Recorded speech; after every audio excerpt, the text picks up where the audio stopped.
Yapaka et le Ligueur vous présentent Être parentsé, un podcast qui donne la parole aux parents. Des femmes et des hommes y témoignent de leur quotidien avec leurs enfants, leurs difficultés, leurs questionnements, leurs astuces et autres bouts de ficelle. Chaque quinzaine, retrouvez un nouvel épisode Être parentsé sur toutes les plateformes de podcast. Bonne écoute! Je m'appelle Kezia, j'ai 36 ans, bientôt 37, et je suis la maman de 5 enfants. J'ai Elliot, Isaline, Edmond, Adrien et Paul. Et donc Adrien est décédé à 39 semaines d'aménorrhée à la suite d'un décollement placentaire. Je suis allée à l'hôpital pour accoucher parce que les douleurs étaient extrêmement violentes et ça a été très rapide. Mon petit bout est né sans cérémonial, sans péridurale au bout de 2 poussées. Et puis on l'a posé sur moi et on s'est rendu compte qu'il ne bougeait pas, qu'il ne respirait pas. Et la sage-femme l'a alors emmené en réanimation pour 80 minutes. Jusqu'à ce qu'on m'annonce qu'il soit décédé. Et c'était à la fois un moment magique parce que je voyais pour la première fois mon bébé après la réanimation, et en même temps un moment déchirant à l'extrême. C'était... Comment je vais dire ça ? Vous savez, c'est comme Shakespeare dit, l'assourdissant silence. C'est cette impression que ce silence-là est intolérable et vous casse les oreilles. C'est pas possible qu'un enfant, un bébé meure. On essaye de se raccrocher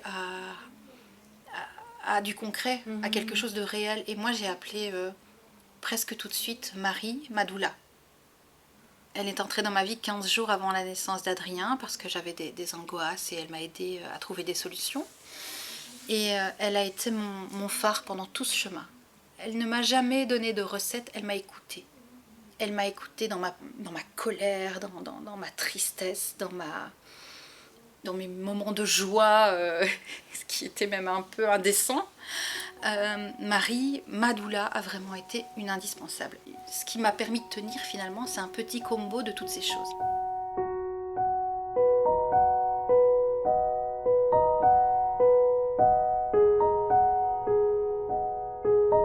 Enfin, quand je suis rentrée, mon mari avait tout enlevé. Toutes ses affaires. Je me souviens que ça m'a blessée. C'est comme si on l'avait tué une deuxième fois. Et lui, il avait appelé ma maman en disant « Mais qu'est-ce que je dois faire ? Est-ce que je laisse tout ça là ou qu'est-ce que je dois faire ?» Et donc ma maman lui avait dit de tout enlever et il m'a dit « Je ne sais pas où j'ai trouvé l'énergie. » Et chaque objet que j'enlevais, les petits pyjamas, les doudous, les cotons, les petits produits, tout le faisait pleurer. Et moi, quand je suis rentrée, j'ai pris ça comme une gifle. Et finalement, avec du temps, beaucoup de temps, de réflexion, je me suis rendu compte qu'en fait, à ce moment-là, c'est lui qui a le plus souffert.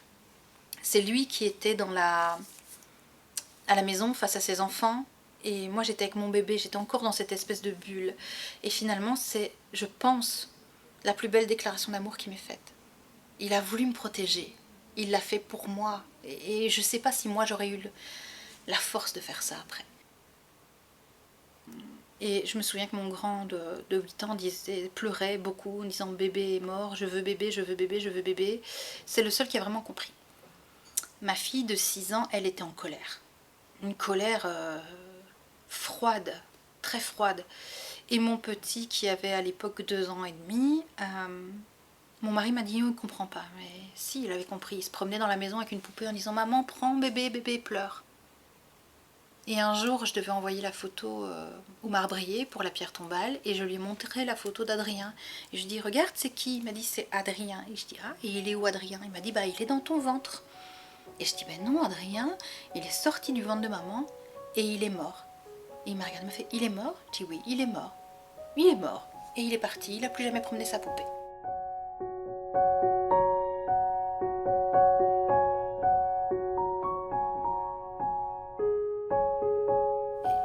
Mais après, je me suis vraiment rendu compte que le deuil faisait peur. Donc, on a perdu énormément d'amis qui ne devaient pas être des vrais amis, puisqu'ils sont partis, mais on en a gagné d'autres. Alors, Sylvie, c'est la coiffeuse du village. Alors, ça a l'air étrange, mais ça faisait 2 ans qu'on était dans ce village. Eh bien, c'est la personne qui a pris le plus soin de moi, qui m'a envoyé des messages tous les jours, qui est venue voir comment ça allait. Ça paraît fou, parce que finalement, voilà, on s'entendait bien, mais j'ai des amis que j'ai depuis plus de 10 ans qui n'ont pas fait ça. Et puis, c'est tellement confrontant, la mort. Déjà, la mort d'une personne âgée, ça fait peur, mais alors la mort d'un enfant. Donc, du coup, les gens me disaient, mais je ne sais pas comment t'aider. Mais vous savez, il faut rien. Il faut un petit mot. Je pense à toi. Je suis là. C'est pareil pour le couple. Nous, on s'est retrouvés finalement parce que j'ai forcé mon mari à aller à un groupe de parole.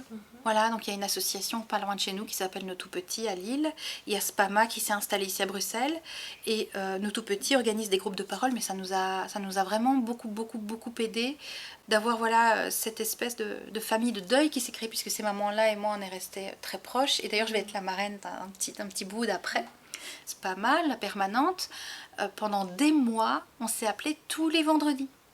Et tout ça bénévolement, mais c'est juste incroyable. C'est juste ça qui sauve. Je me souviens, j'avais conduit mes enfants à l'école, je revenais. Et c'était un soleil d'hiver très bas. Et je ne sais pas pourquoi, j'avais l'impression d'avoir toujours froid. Et j'ai senti ce soleil. Et j'ai... Oh, ok. C'est presque... Alors ça paraît bizarre, mais presque miraculeux. Je me suis dit, waouh, hey, je sens la chaleur, je suis vivante. Ouh, je suis vivante. Et là, je me souviens que j'ai dit à mon mari, ok, je suis prête à avoir un autre enfant.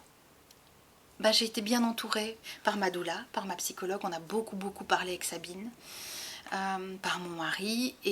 Mais même ma maman avait du mal à comprendre que... Elle me dit, mais arrête d'être stressée, tu vas faire un enfant stressé, ça va pas aller. Et finalement, mon fils est super cool. Ça sera parfois encore difficile, parfois encore triste, mais ça sera jamais aussi difficile. Et énormément de reconnaissance pour tout l'amour qu'il y a derrière tout ça. Et je ne fais pas de l'angélisme, c'est de la souffrance. Et je sais que si des parents m'entendent, quand je vais leur parler du temps qui fait son œuvre, ça va paraître être un monde, mais c'est vrai. C'est vrai, le temps apaise, le temps n'efface rien. Mais la souffrance se transforme tout doucement en douleur. D'abord une douleur intolérable, et puis tout doucement. On apprend à vivre avec ça. C'est là dans un coin, c'est une présence éternelle qui peut parfois faire énormément de mal, mais qui souvent, en fait, vous donne une impression d'amour incroyable. Si vous aussi vous souhaitez partager vos histoires de parents, contactez-nous par email à yapaka@yapaka.be. Retrouvez l'ensemble de la campagne Être parent c'est et commandez le livre sur yapaka.be. Une initiative de la Fédération Wallonie-Bruxelles. Le podcast est soutenu par Le Ligueur et le montage est réalisé par Marguerite Le Bourgeois.